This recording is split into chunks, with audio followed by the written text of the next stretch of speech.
Assalamualaikum warahmatullahi wabarakatuh. Perkenalkan, nama saya Husnul Khatimah. Saya golongan 3, angkatan 2, kelompok 2, nomor absen 16. Di sini saya akan mencoba untuk menjelaskan mengenai sintesa agenda 3 dan personal branding.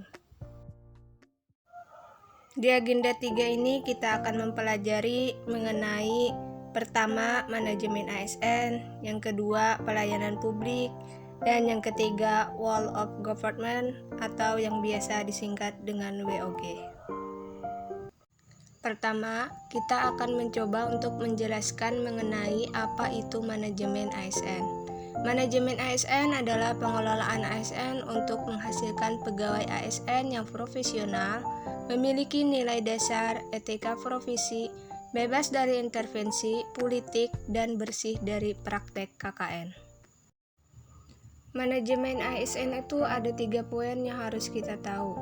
Yang pertama, kedudukan, peran, hak dan kewajiban, dan kode etik ASN. Yang pertama, kedudukan kita sebagai ASN. Kita sebagai ASN itu diangkat oleh pejabat, pembina kepegawaian, dan diserahi tugas dalam suatu jabatan pemerintahan atau diserahi tugas negara lainnya dan digaji berdasarkan peraturan perundang-undangan. Kemudian, peran kita sebagai ASN adalah sebagai perencana, pelaksana, dan pengawas penyelenggaraan tugas umum pemerintahan dan pembangunan nasional, melalui pelaksanaan kebijakan dan pelayanan publik yang profesional, bebas dari intervensi politik, serta bersih dari praktek KKN. Sebagai ASN, kita juga harus tahu hak dan kewajiban kita sebagai ASN, yaitu diatur dalam pasal 21 sampai pasal 24 Undang-Undang Nomor 5 Tahun 2014 tentang aparatur sipil negara. Kita pun sebagai ASN harus memegang teguh kode etik yang berlaku. Poin yang kedua adalah konsep sistem merit dalam pengelolaan ASN. Ini terdiri dari konsep sistem merit dan kelembagaan jaminan sistem merit. Konsep sistem merit ini berkaitan dengan kompetensi, kualifikasi, dan kinerja kita sebagai ASN yang harus terus dilatih berdasarkan jabatannya.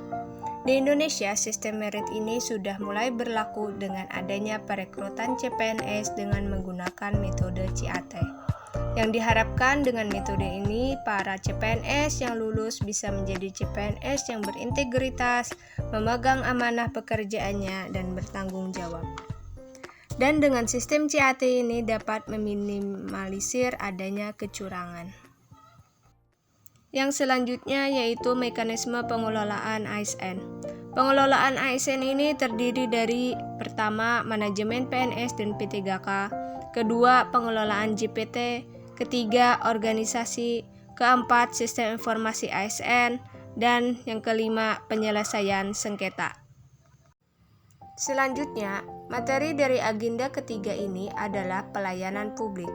Pelayanan publik ini kita harus paham mengenai konsep dan prinsip pelayanan publik, pola pikir ASN sebagai pelayanan publik, dan praktek etiket pelayanan publik.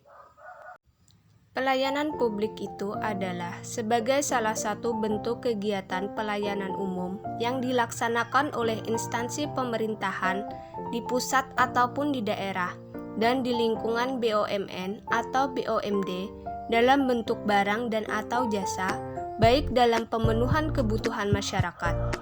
Pelayanan publik yang profesional artinya pelayanan publik yang mempunyai ciri dengan adanya akuntabilitas dan responsibilitas dari pemberi layanan pemerintahan.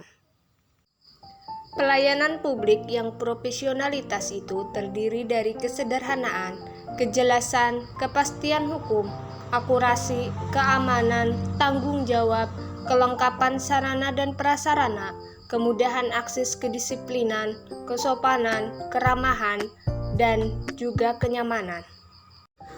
Dalam rangka pelayanan publik itu ada prinsip pelayanan yang prima. Di antaranya adalah responsif terhadap pelanggan, membangun visi dan misi pelayanan, menetapkan standar pelayanan, dan ukuran kinerja pelayanan. Dan yang terakhir dari agenda 3 ini adalah Whole of Government atau biasa disingkat dengan WOG. WOG ini adalah sebuah pendekatan penyelenggaraan pemerintahan yang menyatukan upaya-upaya kolaboratif pemerintahan dari keseluruhan sektor dalam ruang lingkup koordinasi yang lebih luas guna mencapai tujuan-tujuan pembangunan kebijakan manajemen program dan pelayanan publik. Dalam hal ini, WOG itu menjadi penting karena diperlukan sebuah upaya untuk memahami pentingnya kebersamaan dari seluruh sektor guna mencapai tujuan bersama. Sikap, perilaku, dan nilai yang berorientasi sektor harus dicairkan dan dibangun dalam pondasi kebangsaan yang lebih mendasar, yang mendorong adanya semangat persatuan dan kesatuan. Itu tadi 3 materi yang ada dalam agenda 3. Dan di ketiga materi tersebut kita dapat mengambil banyak pelajaran. Salah satunya untuk diri pribadi saya sebagai CPNS. Yang pertama, kita sebagai ASN harus mengetahui kedudukan, peran, hak, dan kewajiban serta kode etik ASN. Itu penting untuk meningkatkan integritas dan kompetensi kita sebagai ASN. Yang kedua, saya sebagai ASN menjadi paham akan konsep dan prinsip layanan publik, bahwa saya akan memberikan pelayanan yang baik, ramah, cepat, dan tanggung jawab. Dan yang terakhir, bahwa dalam pemerintahan itu penting adanya kolaborasi, koordinasi, dan sinergitas antara dinas, kementerian, terkait penerapan WOG guna untuk mencapai tujuan-tujuan pembangunan kebijakan, manajemen program, dan pelayanan publik. ASN patuh, profesionalisme, akuntabel, taat aturan, unggul, dan hindari korupsi. Nah, itu tadi penjelasan dari saya terkait materi di agenda 3. Mohon maaf apabila masih banyak kekurangan, semoga sedikit penjelasan ini dapat bermanfaat bagi teman-teman semuanya. Terima kasih atas perhatiannya. Wassalamualaikum warahmatullahi wabarakatuh.